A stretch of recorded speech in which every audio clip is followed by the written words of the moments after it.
Hello everyone, সবাই কেমন আছো? আশা করছি সবাই ভালো আছো আর আমরাও ভালো আছি। আজকে দুপুরে বানাবো একটু গ্যাটিস বিরিয়ানি, তো ভাবলাম রেসিপিটা তোমাদের সঙ্গেও শেয়ার করি। চিকেনের মধ্যে আদা রসুন কাঁচা লঙ্কা পেস্ট, টক দই, হলুদ গুঁড়ো, গরম মশলা গুঁড়ো, লঙ্কা গুঁড়ো, বিরিয়ানি মশলা, নুন, গোলাপ জল, কেওড়া জল সব কিছু দিয়ে ওভারনাইট ম্যারিনেট করে রেখে দিয়েছিলাম। আর এখানে বেরেস্তা ভাজার জন্য অল্প একটু পেঁয়াজ কুচিয়ে রেখেছি, আর অল্প পেঁয়াজ কুচিয়েছি, চিকেনটা যখন কষাবো তখন পেঁয়াজটা লাগবে। আর আমি এখানে 6 পিস মতো চিকেন বিরিয়ানিতে দেবো, সেই জন্য অল্প করেই পেঁয়াজটা কুচিয়েছি।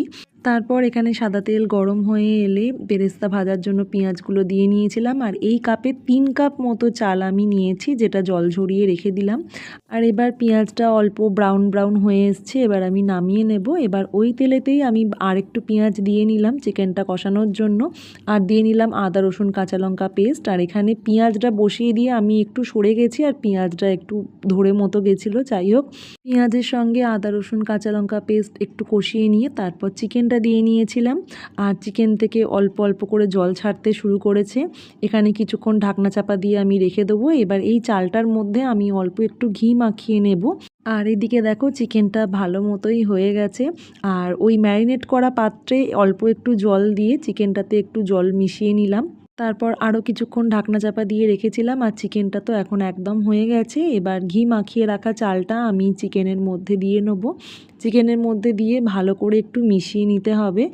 আর এর আগে আমি দম বিরিয়ানি অনেকবার ট্রাই করেছিলাম, কিন্তু কোনোবারই খুব একটা ভালো হয়নি। কিন্তু এই বিরিয়ানিটা আমি মোটামুটি ঠিকঠাক করতে পারছি। যাই হোক, এই কাপে 3 কাপ মতো চাল নিয়েছিলাম, আর এই কাপেরই আমি 4 কাপের থেকে একটু বেশি জল নিলাম। জলটা দিয়ে চিকেনটার সঙ্গে ভালো করে চালটা মিশিয়ে নিয়ে তারপর অল্প 1 টেবিল চামচ মতো নুন দিয়েছিলাম আমি।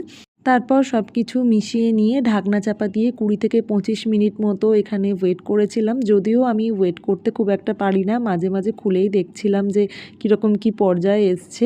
তো এখন দেখলাম জলটা অনেকটাই টেনে নিয়েছে, আর ভাতগুলো মোটামুটি সেদ্ধ হয়ে গেছে। এখানে একটু বিরিয়ানি মশলা ছড়িয়ে দিলাম ওপর থেকে। আর দেখো, কড়াইয়ের তলার দিকে সামান্য জল থাকলেও ভাতটা বেশ ভালোই সেদ্ধ হয়ে গেছে। এখানে আমি দিলাম গোলাপ জল আর কেওড়া জল, আর দিয়ে নিলাম বেশ খানিকটা ঘি। আর এখানে পেঁয়াজ বেরেস্তা ওপর থেকে ছড়িয়ে দিলাম। তারপর পুরো ঢাকনা চাপা না দিয়ে আধা ঢাকনা চাপা দেওয়া অবস্থায় বেশ খানিকক্ষণ রেখেছিলাম। বিরিয়ানিটা বেশ ঝরঝরে হয়েছিল। এখন দেখতে একটু জড়সড় লাগলেও খাবার সময় বেশ ঝরঝরেই হয়েছিল বিরিয়ানিটা। আর তোমাদের রেসিপিটা কেমন লাগলো জানিও, আর ভালো লাগলে একটা লাইক করে দিও। টাটা।